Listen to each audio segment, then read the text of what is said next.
What is a recession? A recession is often colloquially known as when the economy shrinks for two consecutive quarters. By that standard, we are in a recession. The economy has shrank slightly for two consecutive quarters.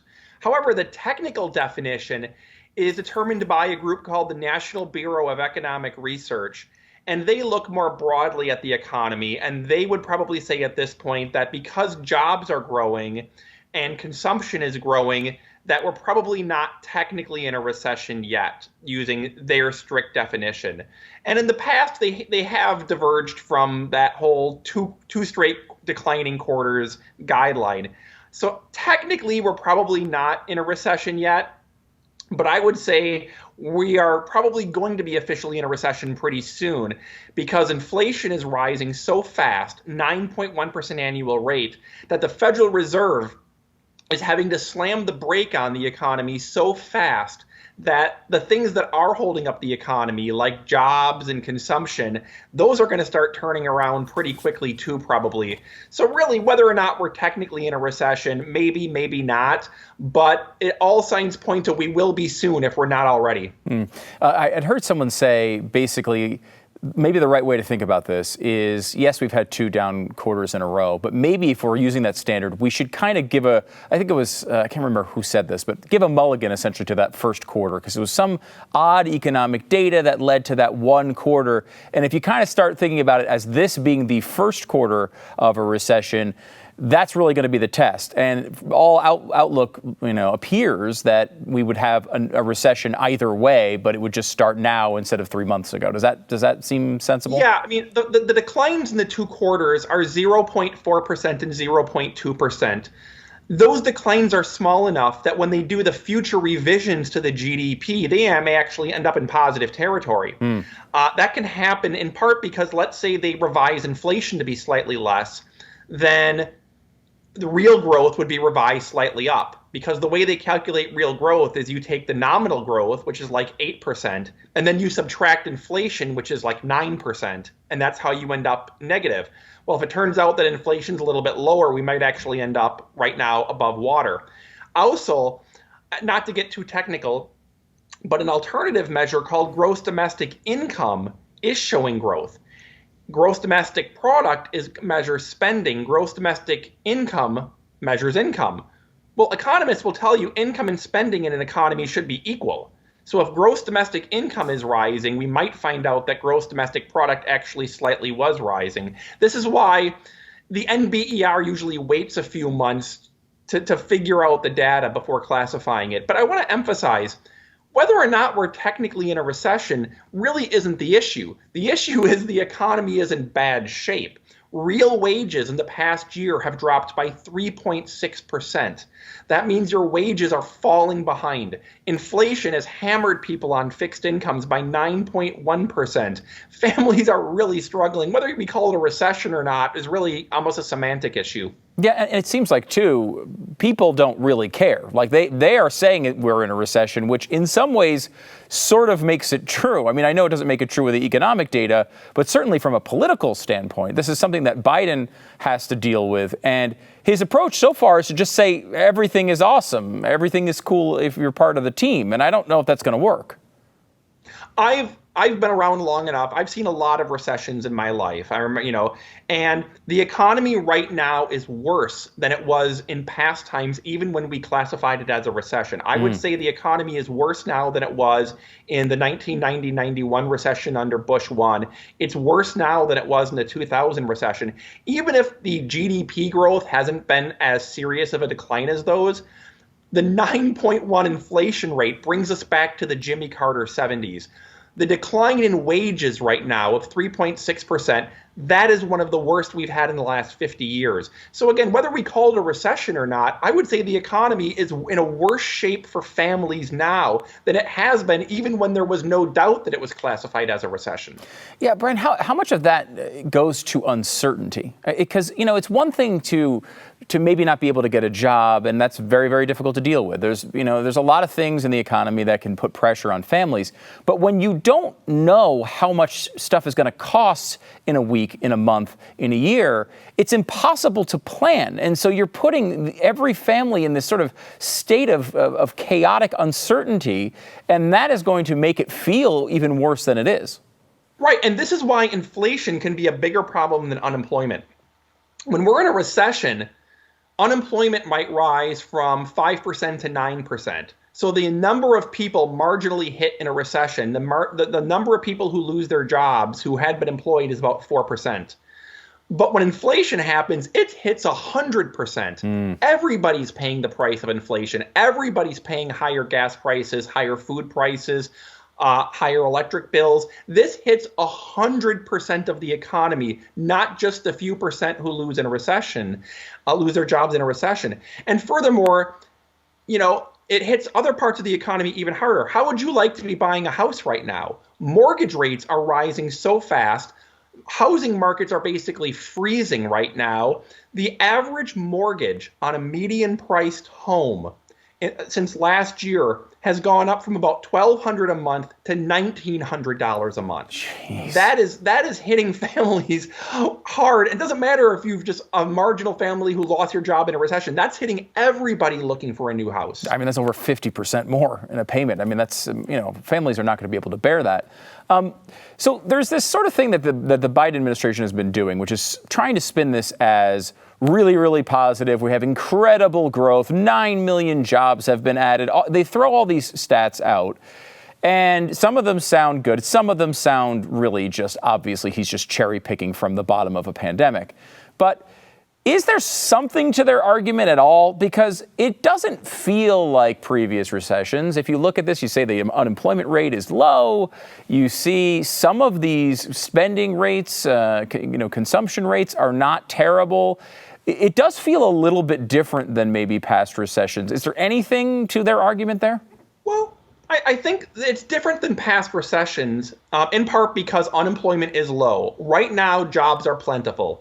There may not be good jobs. They may not be the jobs people want, but economists would say jobs are plentiful. But in part two, the economy is still being held up by consumption that came from the Great Recession. During the Great Recession, the Federal Reserve, the pandemic recession. During the pandemic recession, the Federal Reserve dumped $4.8 trillion of new spending into the economy, and Congress allocated trillions of dollars in new benefits. The typical family of four got $10,000 in tax rebates. Unemployment was paying much more than a typical job. Government was just throwing money around at everybody. Disposable income rose at an annualized rate $1.6 trillion higher than it would have been without the pandemic, just because the Fed and Congress was spraying money around.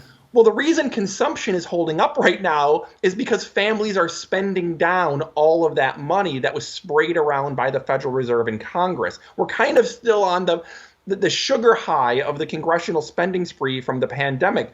And that's holding up the economy right now, albeit with 9% inflation. That's the other side effect of all that spending. The concern is, over time, families are going to spend down all those new savings. They're going to spend down all that buffer that they got during the pandemic. And then at the time when jobs start to dip a little bit because of the Federal Reserve raising interest rates, you're going to have that savings buffer gone too. And that's when, if there's not a recession now, they'll be officially classifying it a recession by then. Yeah, and I think that's what a lot of people are feeling too, and that maybe it hasn't really hit us fully yet, but we never seem to really pay the price for all of that crazy spending, except for now we've been hit with inflation. But as all this stuff backs off, it seems like in the future, there's some dark economic days ahead, and I don't know how we avoid them unless you just believe the Fed is going to come up with this perfect plan for a soft landing. The economy has been run by bubbles for a long time. In the late 1990s, we were held up by the stock market bubble, and then the stock market bubble burst. Then in the early 2000s, the economy was held up by a housing bubble, and that burst. Well, what we've seen the last couple of years is the economy has been pushed forward by a Federal Reserve and government debt bubble where they tried to power the economy. Well, now that bubble's bursting too. And when each of these bubbles burst, you still need to build a truly sustainable economy. And that's what we haven't done. And in terms of the bad situation we're in now, Congress gets a lot of the blame here. because they could reduce inflation in a pro-growth way, stop the government spending, open up oil and gas, repeal tariffs, repeal ethanol mandates, repeal some of the new regulations against infrastructure. All of that would bring down inflation in a way that actually makes the economy stronger. Instead, they're actually adding tariffs and adding spending, and that makes the inflation problem worse. And the more you worsen the inflation problem, you kick it over to the Federal Reserve to deal with inflation instead. Well, the Federal Reserve, when they have to solve inflation, they're not going to do it in a pro-growth way. The Federal Reserve is going to do it by pushing the brake pedal on the entire economy and putting us into a recession. So because Congress won't deal with inflation in a pro-growth way, they're dumping it on the Federal Reserve to solve inflation by just slamming the brakes on the entire economy, and we're all going to feel the effects of that. Yeah, I mean, it feels like if you press those brakes a little bit too hard, this can get really, really ugly. I want to, because their new pitch is they have a new bill that is going to, of course, reduce inflation. At least they changed the name of Build Back Better to the Reduction of Inflation Act or something. I want to get into the details of that here in a second with you, Brian. But before we do that, you've worked with conservative candidates over the years, developing their economic plans. You've been all over this stuff for many, many years. Is it frustrating at all? Because I remember when bad times came economically for Republican presidents, for conservatives, there was not all this spinning from the media to justify every little piece of this, to kind of come up with an excuse for every little downturn. They find so much nuance these days in these numbers, and I don't remember any of that in the past. It is remarkable, the economic coverage that we see. During the Bush presidency, economists and the media seemed to be declaring a recession every 10 minutes, even before we actually had the Great Recession and the housing crash. Remember when President Trump got elected and all the talk was the Obama boom has going to become the Trump recession, and can Trump handle a soft landing? Well, during the first 3 years before the pandemic, that, by the way, the president didn't cause, in those first 3 years, we had the economy growing at an enormous rate. Wages were growing at the fastest rate in 50 years. The unemployment rate was at the lowest rate in 50 years. The stock market was up 20 or 30%. And all you heard from the media was, recession's coming, recession's coming. Who's left behind by the Trump economy? Well, now we have the economy declining, inflation at a 40% high, and real wages falling at 3.6%. And the media is just going through the proverbial horse manure, looking for the horse, trying to find the gift of why, well, actually, the economy is not that bad, because inflation means we're doing well. And it means the economy is overheating. And really, it's not a recession. You can argue it's not a recession technically right now, but I can tell you for sure, if a Republican was in the White House, they would not be given that benefit of the doubt. The New York Times would not be splitting hairs. They would be putting in bold print, Republican recession. Today, I guess, had the revenge of Build Back Better. The Joe Manchin apparently approved project now, which is, this is what Manchin does. He acts like he's putting up a big fight, and then usually at the last minute he comes along for at least a good chunk of what we were fearing when it comes to Build Back Better. This bill is smaller, I guess, in number, but there's two parts of it, right? There's the spending part, Brian, lots of tax credits, lots of spending, and then on the other side, there's also a tax component. Can we start with the spending side? Is this mainly just a bunch of green giveaways? Yes. Well, first, in terms of the overall cost, the spending is about $400 to $500 billion, which makes it one of the biggest spending increases in decades. But it's a lot less than the $5 trillion over the decade we were warned about last fall. And so we're in such a crazy budget world that $400 billion almost feels like a victory in some ways, because it's less than 1/12 of the way they were going to do it earlier. It's still bad, but it could have been worse. It starts out with about $400 billion in green giveaways. A lot of it is just corporate welfare. It's giveaways to green companies. more Cylindras, which we're going to see, which is the time under President Obama when they were giving loan guarantees to politically connected companies. We'll see if it provides the climate benefit we've promised. There's also about $100 billion in Obamacare subsidies that are set to expire in 3 years. And if you actually think Congress is going to let that spending expire in 3 years, there's a bridge I want to sell you. So it's about $500 billion in the same old. Yeah, because it's interesting because, they're still trying these tricks. I mean, one of the big things that Manchin said he was opposed to were these tricks where it's only 3 years of spending, but we all know it's going to last the whole decade. And then the package comes out. We see that is in there. Manchin also said he wanted to see the next month's inflation numbers. I don't know exactly why that would matter on a 10-year bill, but he wanted to see that as well. He didn't wait for those numbers. I mean, it just seems like, I see some of the stuff with Medicare, putting a cap on spending on prescriptions. There's a couple of different things in there as far as healthcare as well. How damaging are those particular provisions? Well, the Medicare prescription portion would have essentially it would give the Department of Health and Human Services the power to set drug prices rather than the market. And it's frustrating because Medicare D is actually came in with prescription drugs using a market-based method that came in significantly lower than projected. Market forces have actually cost the program and cost seniors much less than projected. And what the Congressional Budget Office says is if Congress regulates the price of drugs, we are going to get fewer drugs approved every year. It's going to stifle innovation, and there will be a significant number of medications that do not get approved and never get developed and never make it because Congress has basically starved the funding. And so I get the support for a lot of people for Medicare price controls because it sounds like it's something that's going to save seniors. It may not save them very much, and it is going to lead to fewer drugs coming to the market. I mean, price controls never work, do they? I mean, is there an example of price controls ending in success?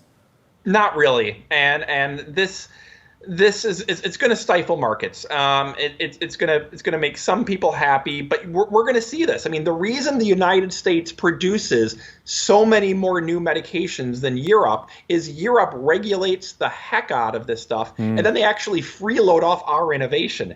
Well, if we basically put a stop to the innovation in America, then there's really going to be no place for the new medications to be produced. And when you think of all the important illnesses out there, cancer, it's really frustrating that we're going to be limiting innovation. Everyone hates big pharmaceutical companies until the moment they need the big pharmaceutical companies, and then they're all on board all of a sudden. And I will say, this is sort of off the topic of the bill, but this is it's so disingenuous here. They constantly are talking about how we need to be helping other countries and assisting other countries, especially third world countries that don't have the sort of finances that we do.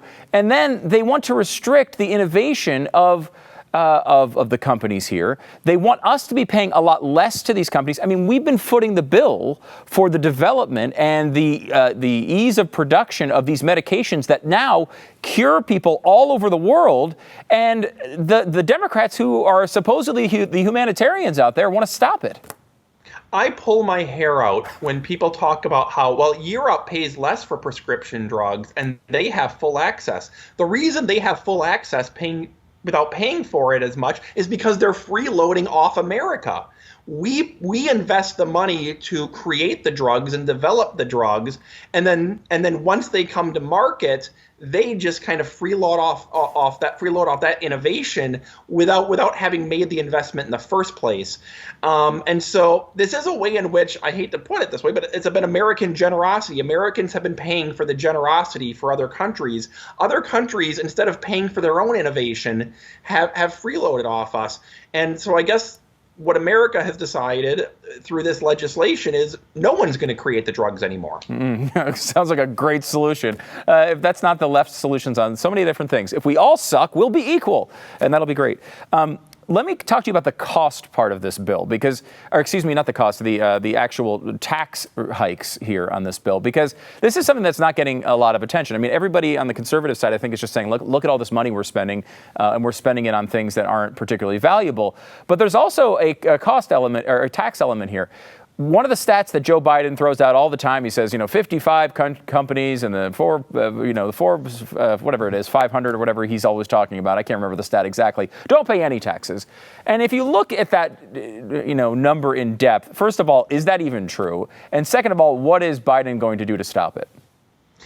It's what ends up happening is some of these Fortune 500 companies in 1 year will not have a full income tax or will not have a full corporate tax liability for a given year, but they may have had a huge tax the previous year or a large tax the following year. If you look over the 5 or 10 year period, that's not really the case that these companies are really getting out of it. But the companies that are paying less in taxes, it's mainly because Congress gave them tax preferences to do so. Mainly, we have tax preferences to encourage business investment in new capital and business R&D. If you invest a lot in new plants and equipment and you invest in R&D, you get to write that off. And to the extent that a lot of companies aren't paying taxes for a given year, it's because they're loading up on the capital investment in the R&D that Congress encourage them to do because it's good for the economy. What Biden is doing is saying we're going to give a minimum tax, which essentially takes away these tax preferences. We're essentially going to tax the R&D and we're going to tax the innovation. Here's the crazy part of it. Congress yesterday passed a semiconductor bill to subsidize the semiconductors R&D and investment. This bill gives big subsidies to green energy, green investment, and green R&D. And then we're going to turn around and implement a new tax on business investment and R&D. So we're subsidizing it and taxing it within 24 hours. And it reminds me of a President Reagan quote who said, "Government works this way. If it moves, tax it. If it keeps moving, regulate it. And if it stops moving, subsidize it." We are going to subsidize and tax R&D and business investment within 24 hours. That's Washington for you. It really is fascinating because the whole first half of this conversation is us talking about how the government is going to give these big giveaways to these companies so that they do certain things that they want. That could bring your tax liability to zero. And so then they're going to reverse the same policy that's in the same bill and the bill they passed the previous day by implementing a minimum tax. This makes absolutely no sense. Do they understand this? Is Joe Manchin just looking for a way to justify to West Virginia voters, hey, I was tough on these companies? Why does this happen? They're playing into the fact that voters aren't going to notice this. They can come home and say, look at all the great things I'm doing for for green energy. Look at all the great things I'm doing for the climate. And oh, by the way, look at the great things I'm doing to tax big bad businesses that aren't paying their taxes. And they're counting on the voters compartmentalizing this without realizing that the very way you're doing green energy and semiconductor is by giving them tax write-offs that you just took away with the minimum tax. And they're hoping people don't notice that, it's 1 foot on the gas, 1 foot on the brake. Or as I like to say, for every government policy, there's an equal and opposite government policy. And this is where we land. This is why nothing seems to ever work. You've just heard it in real time. Brian Riedel, Senior Fellow with the Manhattan Institute. Just a great breakdown of everything that's going on today. Brian, you're always on top of this stuff, and I really appreciate you taking so much time to explain it all to us. It's a pleasure. Anytime, Stu. If you enjoyed this video, hit like and subscribe to our channel so you'll be sure to see similar videos from BlazeTV with the added bonus of signaling YouTube that your voice and opinion still matters. And if you're looking for more great conservative content, check out one of the 2 videos suggested here.